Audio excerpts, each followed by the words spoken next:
charla que vamos a tener hoy es sobre la utilidad de los grupos de ayuda para personas con enfermedades poco frecuentes. Y en este grupo, en esta charla también se va a hablar de uno de los proyectos que estamos llevando a cabo desde Conectiva, la red de tejidos de trastornos hereditarios del tejido conectivo de Latinoamérica. Este proyecto es el de grupos de apoyo para menores, para adolescentes, que ahora las doctoras que nos van a dar la charla pues nos explicarán con más detalle. Van a participar en la charla la doctora Karina Buceta, que es venezolana, es psicólogo clínico, psicoterapeuta de adolescentes, de adultos y de parejas, y es especialista en adicciones y tiene amplia experiencia en grupos de ayuda. También estará con nosotros Nuria Pino, que es venezolana, afectada de síndrome de Marfan, es doctora en psicología y ejerce como psicóloga clínica e investigadora. Sin más preámbulos, le voy a dar paso a Gloria para que empiece la exposición. Como decía Javier, vamos a hablar hoy sobre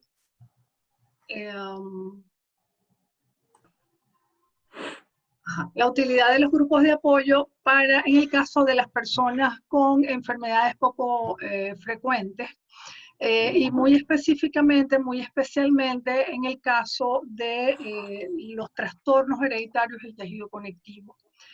Vamos a voy a comenzar hablando un poco de lo que es vivir con una enfermedad poco frecuente, para luego pasar a especificar cuáles son las características psicológicas o que se han descrito tanto en personas con SED como en personas con Marfan, y lo poco que se ha descrito de los pacientes con Ehlers-Danlos.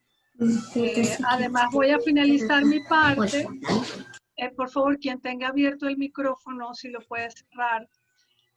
Voy a finalizar mi parte hablando, además de las características propias de la adolescencia en la esfera psicológica, que ya de por sí lo hacen una etapa complicada, ¿no? Comienzo entonces. Como ustedes saben, las enfermedades poco frecuentes, también llamadas enfermedades raras o huérfanas, dependiendo del país, son enfermedades crónicas, enfermedades que no se les conoce una cura, la mayoría de ellas. Tienen un curso que es poco previsible porque además hay mucha variabilidad entre un paciente y otro, y provocan o pueden provocar la mayoría de ellas importantes complicaciones. Además, otra característica en común que tengan, por más que hay 8.000 distintas, es que el conocimiento sobre ellas es escaso y disgregado. Hay muy pocos profesionales que saben de ellas, pero son muy escasos y están como muy distantes entre sí, ¿no? El diagnóstico de esta enfermedad produce una respuesta emocional intensa, de angustia, de mucho estrés, puede además afectar la autoestima, no solamente de la persona que tiene la enfermedad, sino también de su entorno familiar. Para la Federación Española de Enfermedades Raras ha descrito que la situación que tienen en común las enfermedades poco frecuentes se caracteriza por la dispersión, el desconocimiento y el aislamiento. La dispersión, en términos un poco lo que les decía, los casos están como alejados porque además son pocas las personas con esta enfermedad, y puede pasar que uno pase su vida sin conocer a alguien que tenga la misma condición, o que pasen muchísimos años y ya sea un adulto cuando uno lo conozca, ¿no? El desconocimiento porque hay muy pocas personas investigando en esta área, y el aislamiento porque la gente no tiene vinculación entre sí, a no ser por las asociaciones. Ellos proponen que ante ello pues hay algunas alternativas de acción, como es agrupar a los afectados, estableciendo criterios, por ejemplo, por proximidad geográfica o por problemática, ayudar a identificar cuál es la problemática que ellos están presentando, darles a conocer sus limitaciones, pero también sus recursos. Y esto es interesante, porque es cuestión de hacer un equilibrio entre lo que sí ciertamente yo no puedo hacer porque tengo una condición, y todas las cosas que sí puedo hacer a pesar de tener esa condición. Muchas veces nos centramos más en lo que no podemos hacer, ¿ok? Y es importante este equilibrio y estos grupos pueden ayudar a eso. Y además favorece la reintegración de las personas, su autoestima y una identidad social como personas y como colectivo, como un grupo. Esta es parte de las funciones entonces de estos grupos de apoyo o de ayuda mutua de los que vamos a hablar, de los que Karine va a hablar más adelante. En el caso específico del síndrome de Ehlers-Danlos, el dolor crónico, pues que es, digamos, una característica central en muchos de ellos, y eso hace que justamente por el problema del dolor a veces evitan actividades sociales, tienen limitaciones laborales, educativas, en el desarrollo, en su desarrollo profesional, y también han encontrado dificultades a nivel sexual y miedo al embarazo. Esto estoy citando a todos los autores que hablan de estas características, ¿no? Porque, digamos, no necesariamente todas las personas que tienen esta condición van a presentar estas características, pero cuando se han estudiado grupos de pacientes, estas son las características que han resaltado. Otros autores, por ejemplo, también hablan de problemas de sueño. Se ven afectadas también las relaciones familiares y personales debido a la dificultad que tiene la persona para realizar las actividades de la vida diaria. También se describen ansiedad, depresión y lo que se llama amplificación somatosensorial. La amplificación somatosensorial es como el tener puesta la atención sobre el cuerpo y sobre los síntomas que aparecen. Yo no sé si entre quienes están acá les ha pasado, por ejemplo, para mí eso ha sido muy característico de cuando yo he sido sometida a cirugías, ¿no? Entonces empiezo a ver si es que me dolió, si no me dolió, si se me movió, si hay una focalización de la atención en el cuerpo que genera mucha ansiedad. Y esto también pues, es visto en Ehlers-Danlos particularmente debido al dolor y a la discapacidad que causa la condición. Y el dolor crónico, por supuesto, también ha sido asociado con pérdida de independencia, de autoestima y de la capacidad de sentirse eficaz, de la capacidad que tiene la persona, de cómo se percibe él para resolver problemas. En el caso del síndrome de Marfan, se ha descrito un impacto adverso de la enfermedad, tanto en la esfera escolar como laboral y también en la escogencia de carrera. Porque, por ejemplo, siempre nos pasa, sobre todo con los adolescentes varones, pasa que, bueno, que quieren ser futbolistas o quieren ser basquetbolistas porque con esa altura tan grande, leíamos hace una semana que se publicó en el blog de Mundo Marfan la historia de Carla Herrera, y ella nos decía en su historia, nos contaba cómo había jugado básquet. A mí misma me pasó porque yo no estaba diagnosticada a esa edad y también, por supuesto, por mi altura me pusieron a jugar básquet, voleibol y tal. Pero lo cierto es que cuando uno tiene el diagnóstico y uno tiene un médico que realmente sabe eso, lo primero que le dice es que uno no puede hacer deportes de contacto. Entonces, estas son renuncias que los adolescentes enfrentan para cosas que son valiosas para ellos.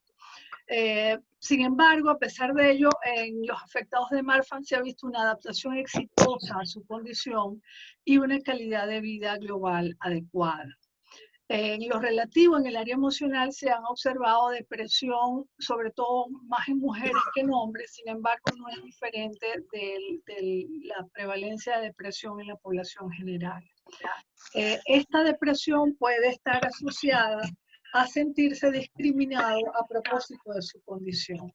En el caso particular de Marfan, como también va a pasar, por ejemplo, en Loel Dietz, en la adolescencia, esos cambios físicos normales de la adolescencia implican que todavía nos hacemos más diferentes de nuestro grupo de pares.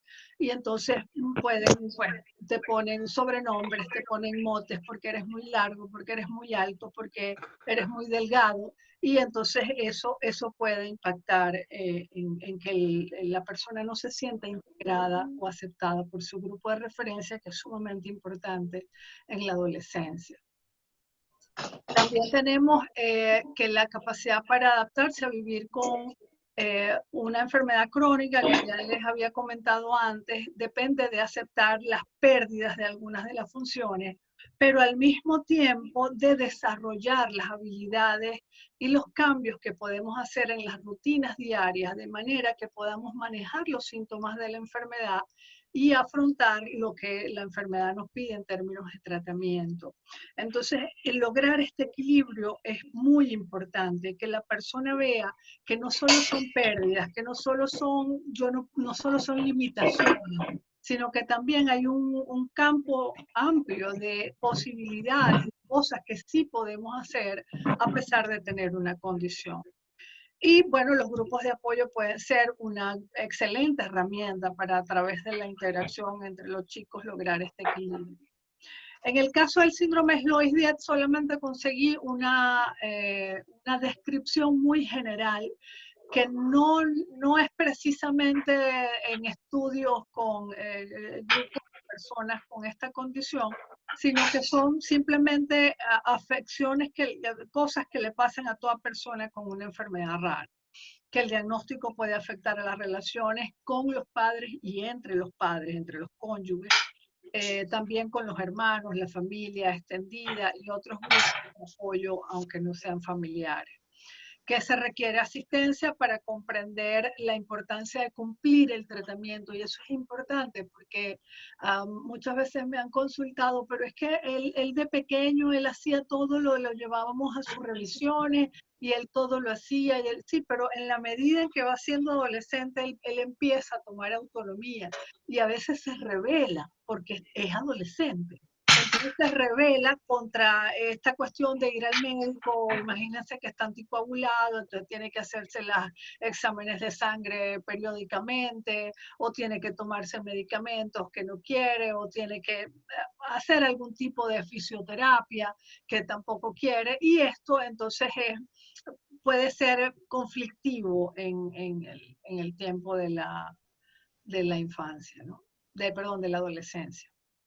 También puede haber una carga emocional significativa por las citas médicas, las intervenciones quirúrgicas, que en el síndrome Lois-Dietz aparecen mucho más temprano. Entonces, las personas pueden, los chicos pueden sentirse muy afectados por estas intervenciones, ¿no? Yo conocí un chico Lois-Dietz en Venezuela, y recuerdo que él tenía, no recuerdo si eran como 10 cirugías en los tobillos, por ejemplo, ¿no? Que además suelen ser cirugías muy dolorosas. También, pues, temor sobre la historia natural de la enfermedad cuando ha ocurrido, cuando la enfermedad viene en la familia, es hereditaria. Y ya saben, ¿no? Que mi papá murió a los 42 y mi tío murió a los 40 y tantos. Entonces, tienen temor de que les pase lo mismo, ¿no? Por supuesto, sentimientos de aislamiento, de que es injusto que les esté pasando esto, y miedo al futuro, tanto para el afectado como para la familia. También puede haber ansiedad y depresión, como en el caso de Marfan, por preocupaciones médicas.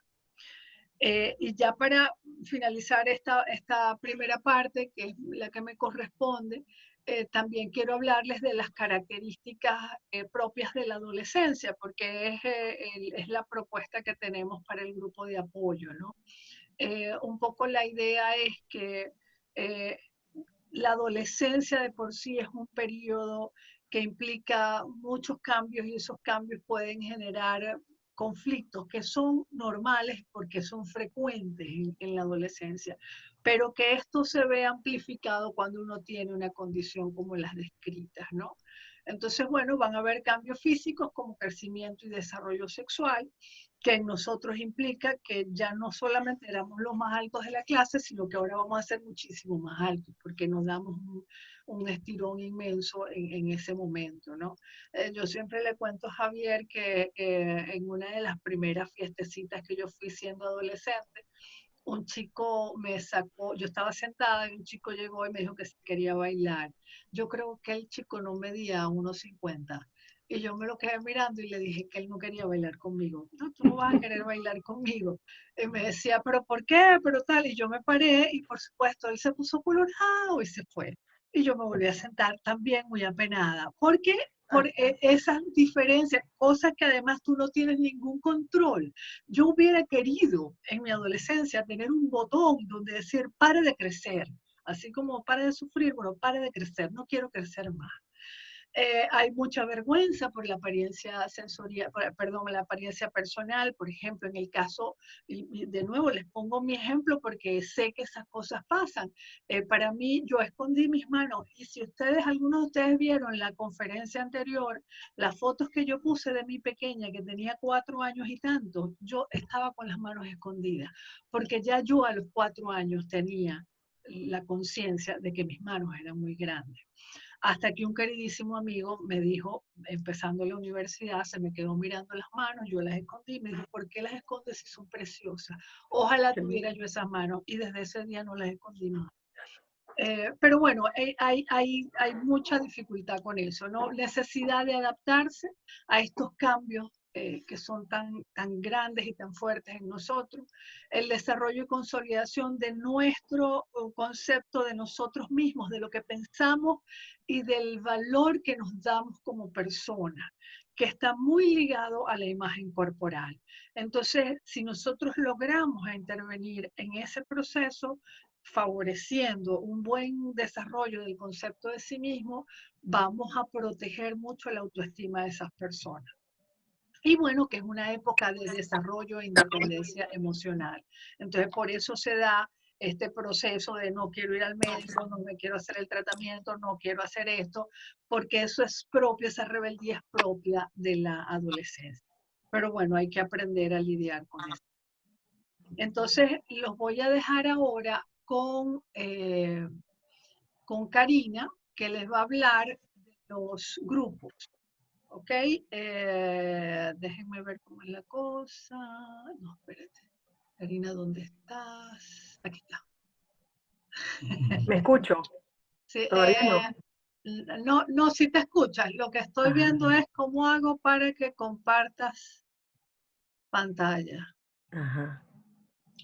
Claro, pero es que ya no más que Intento yo por acá. Ay, dice que no. No, claro, no te voy. Pero, ¿y si me la colocas tú, no importa? Sí, no te importa, vale, tú me No, vas mientras yo la diciendo, vea, vale. Lo que pasa es que lo que no me gusta no es que la no puedo vas a, mover. no la puedes mover, pero es que Ajá. lo que no me gusta es que no vas a poder, no te vas a ver en la pantalla, pero bueno, después te ves al final, tranquilo. Nadie me ve.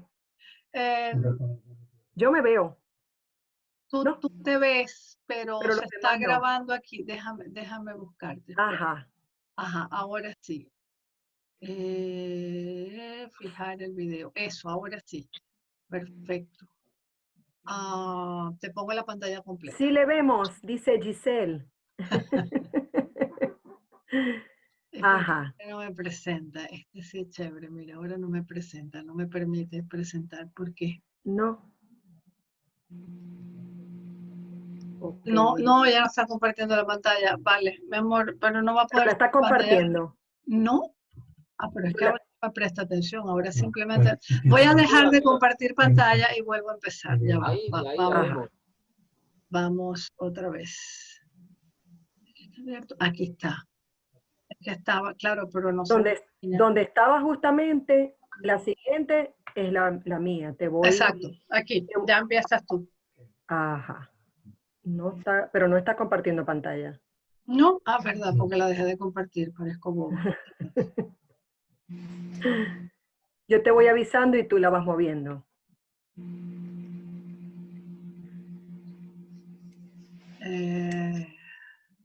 Es que parece como si estuviera. Ajá, la pones en presentación. Ajá, sí, ya Todos voy. la ven grandota. Perfecto, ahora sí.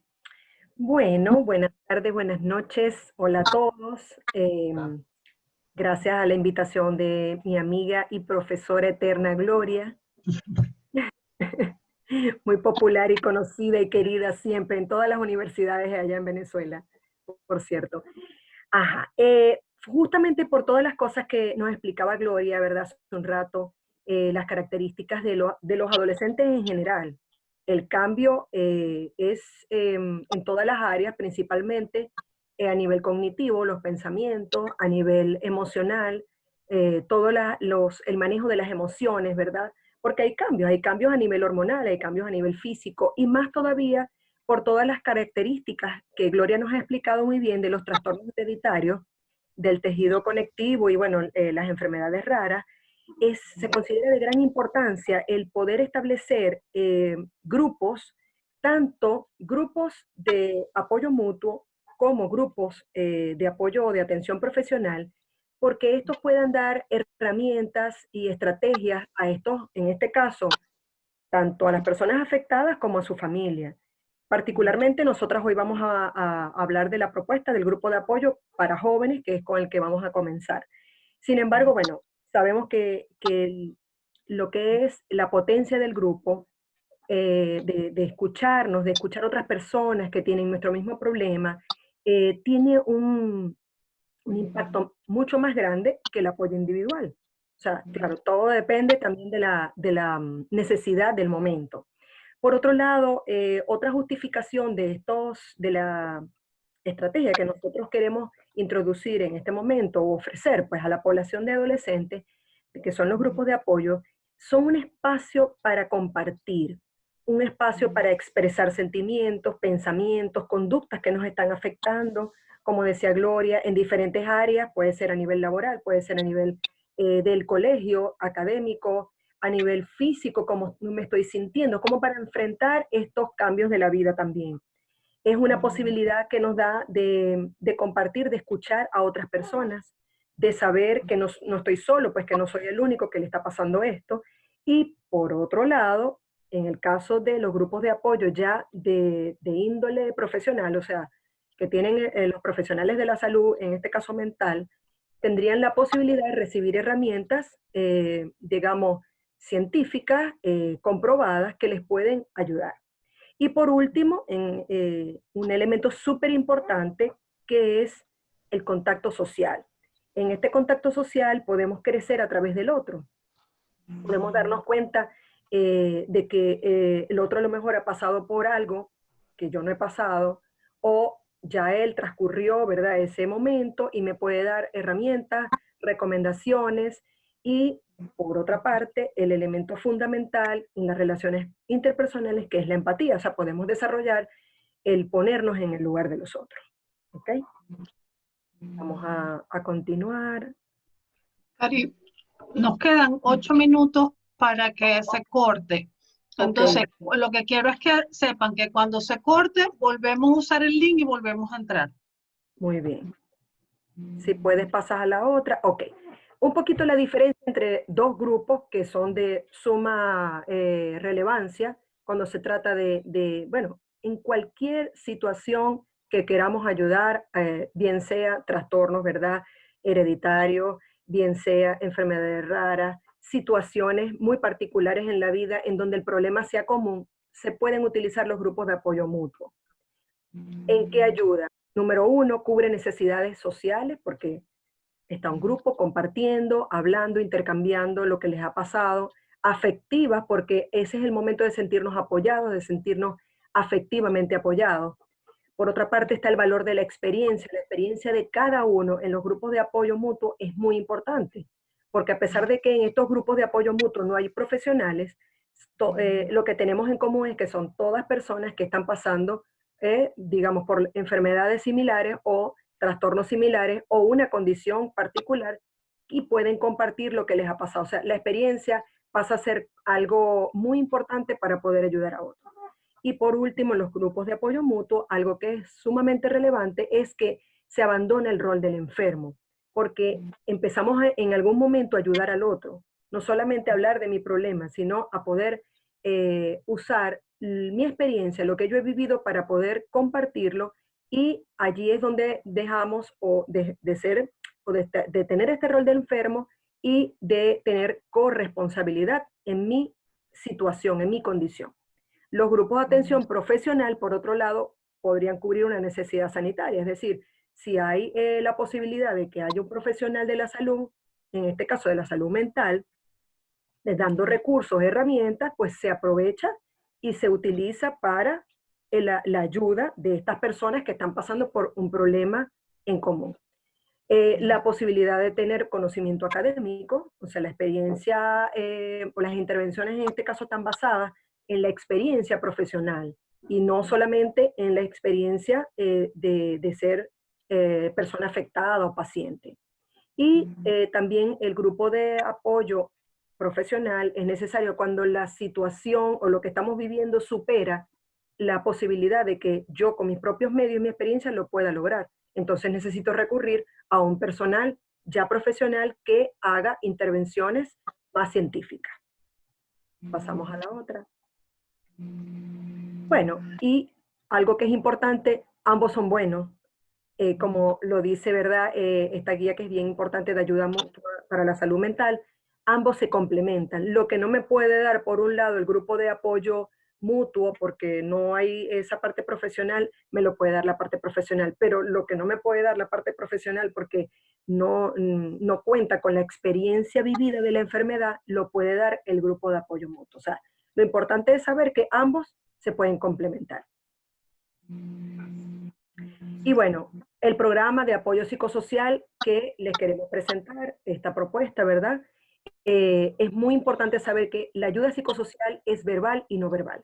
O sea, consta de esas dos áreas, porque por un lado puede ser a través de grupos en donde se escucha a la persona, se le den herramientas, tanto social, en este caso emocionales, cognitivas, de pensamiento, de conducta, pero también puede haber la no verbal, que son ya remisiones. Mira, en tal lugar te pueden ayudar, la ayuda a través de la biblioterapia. En este caso, nosotros vamos a comenzar con los grupos de apoyo emocional para adolescentes, pero a futuro, algo que en lo que se está trabajando y quisiéramos lograr también es el grupo de apoyo emocional para afectados adultos y también el grupo de apoyo informacional, que ya sería más teórico, más de búsqueda de alternativas donde puedes dirigirte y todo esto. Pasamos a la... Ok. Entonces, bueno, brevemente como para explicarles de qué se trata el grupo de apoyo emocional, que es con el que vamos a comenzar para adolescentes particularmente, promueve ese sentimiento de comunidad. Somos un grupo, vamos a compartir lo que nos está pasando, pero también hay un profesional, en este caso un psicólogo, dos psicólogos, porque la idea es compartir experiencias de lo que nos está pasando, también tener un sentido de pertenencia, ¿verdad?, del grupo, que haya intimidad, confianza, podamos hablar de lo que nos está pasando sin que eso vaya a ir a otra parte, o sea, que se vaya a comentar la información, y al final fomentan y mantienen la salud y el bienestar, tanto, sobre todo emocional, pero tanto físico también, porque en eso va a repercutir. Los grupos de apoyo informacional, que sería algo que queremos hacer a futuro, ya tiene que ver con ese proceso de buscar información, guía, ayuda a las personas para resolver problemas particulares en los que ellos se puedan encontrar. Generalmente estos grupos son dirigidos por trabajadores sociales, quienes pueden tener información y encauzar las diferentes necesidades que puedan tener, en este caso, los participantes del grupo. Vamos a la otra. Bueno, beneficios importantes de lo que significa el grupo terapéutico, ¿verdad? Por un lado, sentirnos aceptados. Ese sentimiento de que otros miembros del grupo pueden estar allí, me pueden entender, me aceptan y yo los acepto a ellos también. Tolerar esas diferencias, porque hay diferencias de opinión, no me van a juzgar. Eso es muy importante dentro de los grupos. No soy juzgado por lo que siento, así sea cosas que yo pienso que son feas, por ejemplo. El altruismo, porque a veces no se trata solamente de hablar de mí, se trata de ayudar al otro en eso que le está pasando. Entonces es positivo saber también que yo puedo brindarle una ayuda al otro a través de mi experiencia o a través de lo que yo pasé. Bueno, la catarsis, porque es la expresión de lo que está allí, de sentimientos que están guardados y que necesitamos soltarlos y a través del grupo. Todo esto, claro, se puede hacer a nivel individual, pero la potencia del grupo es que no solamente aprenden de un terapeuta, aprenden de sus propios compañeros. Y la cohesión, que es esa sensación de que estamos juntos, de que estamos unidos. ¿Ok? Es importante, vamos a seguir con las otras. Ajá, seguimos con los beneficios. Son los beneficios, según Kaplan y Zadok, que tienen los grupos terapéuticos como tal. Se los estamos vendiendo. La validación consensuada tiene que ver con que cuando cada uno de los miembros comparte lo que le está pasando y escucha a otro miembro, puede saber si lo que él, cómo él está interpretando la realidad, pudiera estar también distorsionada por la experiencia del otro. O sea, es un poco como comparar las propias ideas con las ideas de los otros miembros. Esto no significa que no vamos a tener una opinión propia, sino sobre todo, por ejemplo, cuando estamos exagerando, cuando estamos minimizándonos nosotros mismos y escuchamos que otra persona tiene una característica parecida a nosotros y ella más bien la está viendo como una virtud.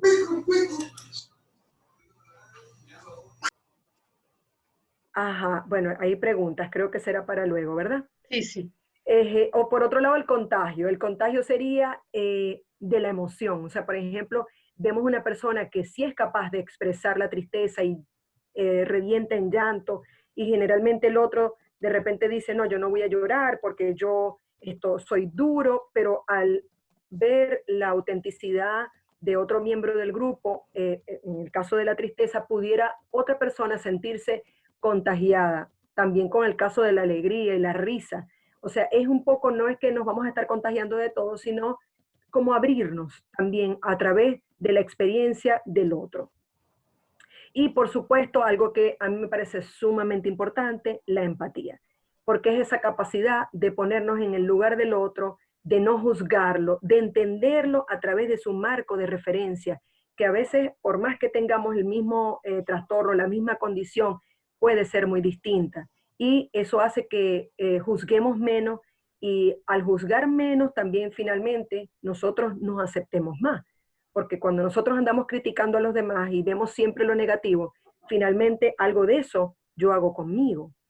Y por último, escogimos algunas de los beneficios, porque por supuesto hay muchos más, el aprendizaje. O sea, los pacientes adquieren conocimiento sobre nuevas áreas porque estamos escuchando a otras personas, porque estamos escuchando a un profesional que nos está nutriendo con sus herramientas, con la corrección a veces de repente de alguna distorsión que yo tengo del pensamiento, y eso me puede ayudar tanto en habilidades sociales como comunicación, asertividad, empatía, expresión de emociones, y también incluso en la conducta sexual, en algunos casos que no tengamos información y que, como ya Gloria lo dice, todo esto está en cambios y en crecimiento. Pasamos a la otra. Bueno, características específicas del grupo de apoyo emocional de adolescentes con el cual vamos a comenzar. Primero, está conformado con jóvenes diagnosticados con trastorno hereditario del tejido conectivo.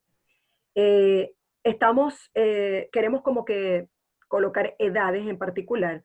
Depende también de la mayor parte de los jóvenes que quieran pertenecer a este grupo. Si son grupos de 12 a 14 años, sería el grupo de 12 a 14 años, o los queremos colocar en otro intervalo de entre 15 y 17. O sea, también tenemos que ver para que tengan, todos son adolescentes, pero el de 12 a 14 son preadolescentes, aunque ya hoy en día de verdad ya yo he visto en la experiencia con mis hijos que ya son adolescentes, hasta de 11, porque mi hija tiene 11 y yo digo, Dios mío, o sea, son adolescentes avanzados. Y lo queremos colocar como para que tengan similitud en su etapa de crecimiento, en su etapa de desarrollo emocional también. El número de participantes es entre 10 y 12 jóvenes. O sea, no son grupos, son grupos pequeños, pues para que haya más intimidad, para que haya más confianza, facilidad para expresión. De por sí hay como ciertas barreras a veces, como para empezar a confiar, sobre todo en estas edades, pero Por eso quisimos establecer este número pequeño. Son grupos cerrados porque la idea es que ya cuando se tengan todos los jóvenes escogidos, comencemos con ese grupo y finalicemos con ese grupo. ¿Por qué? Porque si van a estar entrando jóvenes cada semana nuevos, va a ser muy difícil tener esa continuidad y poder nosotros, ellos mismos, pues, integrarse. Entonces la idea es comenzar con el mismo grupo y terminar con el mismo grupo. Y hablando de comenzar y terminar, la duración de estos grupos generalmente es breve. Breve porque son 3 meses de duración, tampoco es tan breve. Y son 2 horas a la semana. ¿Ok? Y por otra parte, bueno, está dirigido por psicólogos. Pasamos a la otra. Bueno, los objetivos del grupo, que son básicamente lo que Gloria también nos había venido explicando y cómo va a ayudar en todas estas etapas, ¿verdad?, por las cuales ellos están pasando, aprender a afrontar situaciones, problemas, mediante la adquisición de estas herramientas, tanto afectivas, o sea, del manejo de las emociones, como cognitivas, de pensamiento y en parte también conductuales, en el caso de que esto haga que modifiquen alguna conducta que no está siendo funcional. Y también va a sentar las bases para el empoderamiento como pacientes, o sea, ellos van a empoderarse en manejar la enfermedad, particularmente en la escuela o trabajo. O sea, situaciones que puedan acarrearle dificultades en esas áreas. Quizás ya ellos están adaptados y ya por lo que hemos venido hablando Gloria y yo, ya ellos conocen sus características, están pasando, pero no sabemos en qué momento de repente, como ellos están en la adolescencia, a lo mejor alguno de ellos está pasando por una situación en donde no se siente aceptado por su físico, se siente discriminado. Entonces, darles a ellos herramientas para la vida, habilidades sociales, manejar tareas de la vida diaria, o sea, cotidiana, y afrontar la necesidad de mantener y construir ese sentido continuo de trabajo valioso, de que ellos mismos pueden encargarse de como que tomar las riendas de su propia, yo diría condición de su propia vida, porque no es solamente debido a la condición, también es por las características del adolescente, que se siente a veces perdido, no es ni niño ni es adulto, pero también encima tiene otras condiciones que lo hacen sentirse muchas veces descalificado hasta por él mismo. Pasamos a la siguiente. Un poquito, bueno, para que ustedes sepan los acuerdos o normas que nosotros vamos a conversar con ellos también una vez que se comiencen las sesiones. Bueno, puntualidad, porque tiene que ver con esto de la hora. Fíjense, estamos aquí en Zoom, entonces todos ustedes estaban allí como que al pie del cañón para arrancar. Daríamos un margen de unos 5 minutos para poder, si se están integrando, que sea el internet, pero la idea es que seamos puntuales para que se pueda dar la sesión de una manera coordinada, todos estén al mismo tiempo y no se pierda la información. También puntualidad, o sea, si hay un compromiso de asistencia, puntualidad también nos referimos a que vaya a todas las sesiones. O sea, que haya esa continuidad para que no es que de repente un miércoles fue y 3 miércoles no va y de repente se perdió todo lo que fue el proceso de los demás, no sabemos en qué anda, ¿ok? Bueno, otro, ya que estamos de este mismo lado, la participación activa. O sea, fíjense un poquito la figura que tenemos allí. Son miembros, ¿verdad? Pero todos son importantes. O sea, cuando nosotros empezamos a realizar un grupo de apoyo psicológico, en este caso emocional, todos los personajes, todos los participantes son importantes. Va a llegar un momento, porque así se va dando como el desenvolvimiento del grupo, en donde cuando falta un miembro del grupo, se siente la ausencia. Entonces, esa es la idea, que se sienta comprometido y que además cuando esté dentro de las sesiones y se sienta en confianza, evidentemente eso va a ser un proceso, participen activamente contando lo que les pasa, pidiendo ayuda, porque para eso es que se está haciendo este tipo de grupo. Respeto, por supuesto, respeto tanto para la persona, ¿verdad? Para todas las personas del grupo, para el facilitador, para el psicólogo. Respeto también significa que lo que la otra persona dice, a veces quizás yo no estoy de acuerdo, puedo opinar, pero no tengo por qué juzgarlo ni criticarlo. Es simplemente su opinión y la mía es diferente. O sea, es respeto a la persona y respeto también a lo que diga. Como también respeto, ya es un poquito más más funcional respecto al orden de palabra, cuando alguien quiere decir algo. Bueno, yo creo que aquí es como un poquito más fácil porque alguien dirige el abrir el micrófono y todo esto. Y por supuesto, algo muy importante que nosotras siempre lo consideramos en todas las actividades, que es la confidencialidad. O sea, lo que en el grupo se habla, en el grupo se queda.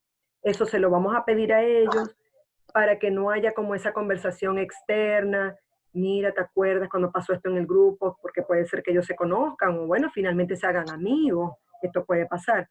Entonces, no es la idea. La idea es que lo que pasa en el grupo, se hable en el grupo. Si algo me molesta, si algo me gusta, lo diga allí. Yo puedo compartir, o sea, los participantes pueden compartir de repente una información teórica. Ay, mamá, papá, aprendí hoy esto.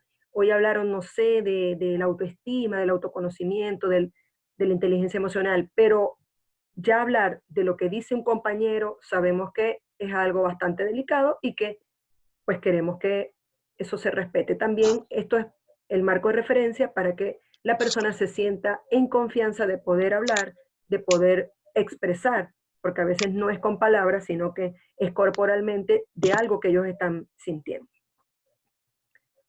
Y creo que ahora pasamos a Gloria. Para finalizar, entonces, gracias, Cari. Para finalizar, entonces, les vamos a contar cómo pueden participar, ¿no? Dado que son menores, debe haber un consentimiento de los padres. Entonces, el formulario, pues, pide los datos justamente de ese padre, tutor o representante, padre, madre, tutor o representante.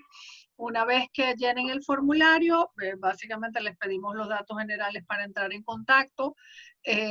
Los vamos a llamar para tener una entrevista, un poco, bueno, para explicarles lo que es el grupo y que cualquier duda y comentario que tengan lo puedan plantear.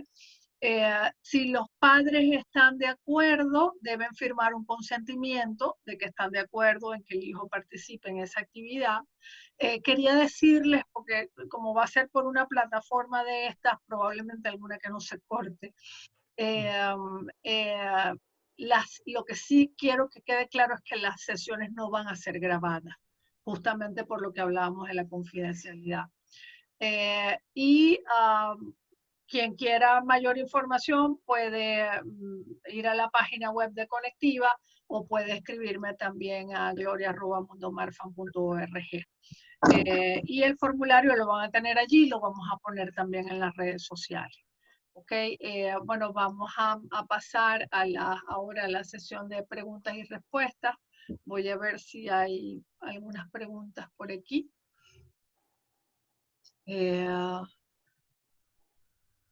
A ver, María Julia dice, cuando hablas de intervenciones científicas, ¿se refiere a un tratamiento psiquiátrico o con medicación?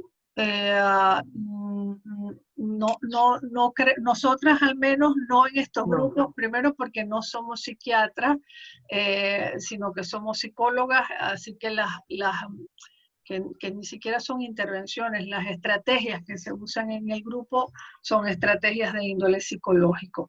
La otra cosa que es importante es que justamente parte de lo que queremos hablar en esas entrevistas es que estos no son grupos terapéuticos, estos no son grupos de terapia, son más grupos de crecimiento personal, de aprender a llevar y ajustarse a la vida. Entonces, creo que eso es importante en términos de las expectativas. Entonces, si hay algún chico que requiera un tratamiento más clínico, le podemos buscar a alguien que lo atienda. Pero estos grupos no son para tratar problemas de ansiedad, depresión o cualquier otro tipo de problema. Federico. Federico dice, papá de Rodrigo diagnosticado hace 11 años con enfermedad de Wilson. Él mismo hace 4 años creó un grupo de WhatsApp, ya somos 60 integrantes, en su mayoría pacientes y familiares, y comparto todo lo que he dicho hasta ahora. Esto que sucede en el grupo mencionado, qué bueno, de verdad qué bueno, y que ese grupo esté dando apoyo en ese sentido, ¿no? Muchas gracias, Mario. Excelente iniciativa. Es muy necesario el abordaje profesional del tema. Sí, yo invité a Karina, primero porque tiene mucha experiencia con adolescentes y con trabajo de grupo. Entonces, por eso me pareció que ella era la persona pertinente para trabajar esto, para apoyarnos en esto. Lo está haciendo además de manera voluntaria, cosa que le agradezco en el alma.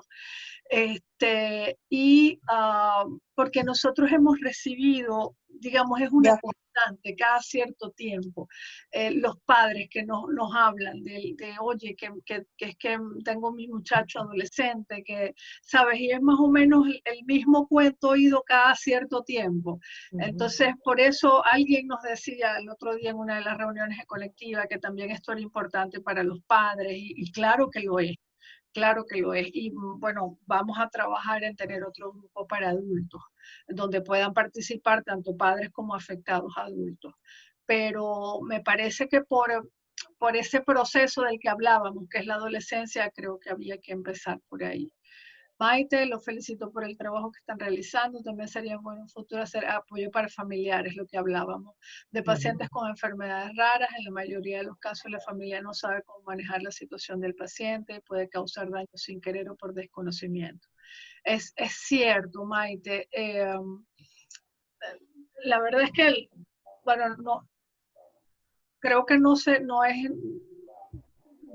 sería, sobre todo por lo escaso, el pequeño número de pacientes que hay de cada patología, quizás podría haber grupos generales de enfermedades raras, sobre todo para los padres, ¿no? Porque el proceso puede ser muy similar a pesar de que las enfermedades son distintas. Y bueno, y ojalá que nuestra iniciativa se la copien mucho, sería buenísimo que se la copiaran.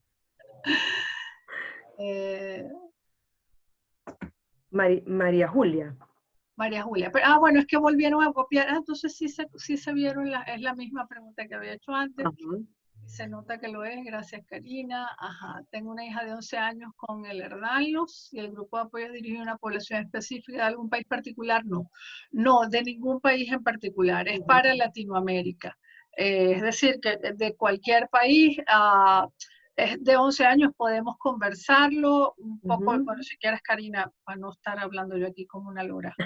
Sí, yo creo que sería cuestión de, en esa entrevista, que Giselle nos cuente cómo son las características. Como yo tengo una hija de 11 años y ya está adolescente, o sea, tendríamos que ver cómo es su nivel de pensamiento y qué otras edades tenemos en el grupo. O sea, todavía no sabemos cuáles son las edades que se nos van a presentar. Generalmente quisiéramos trabajar con la población específica de la adolescencia, como dices tú, Gloria, porque ya de por sí nos trae demasiados cambios emocionales, hormonales, físicos y además todas las características de las condiciones, ¿verdad? Que estamos hablando. Entonces sería cuestión con Giselle de conversar con ella y ver cómo es su hija de 11 años, ¿verdad?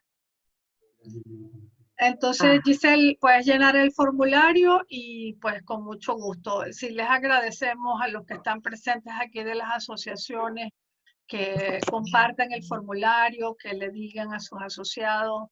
De nuevo, esto no es para ningún país particular, puede participar cualquiera, no va a tener ningún costo. Y claro, Javier me decía, hoy estaba, pero ¿en qué fecha? ¿Pero cuándo empieza? Pero que no sabemos, Claro, va a no depender sabemos. de la respuesta que tengamos de los padres. Pero nada más tengamos conformado ese grupo por lo menos de 10 personas, pues ya arrancaremos con todo gusto. Y ojalá tengamos una respuesta tal que tengamos que buscar muchas más voluntarias para trabajar. Claro, seguro que los va a ver. Pues sí. Bueno, parece que no hay más preguntas. Carla, perdón. Si el adolescente ya está recibiendo tratamiento psiquiátrico, aún así es candidato, habría que mirar el caso, diría yo, Carla. Porque claro, de nuevo, estos no son grupos de terapia. Entonces,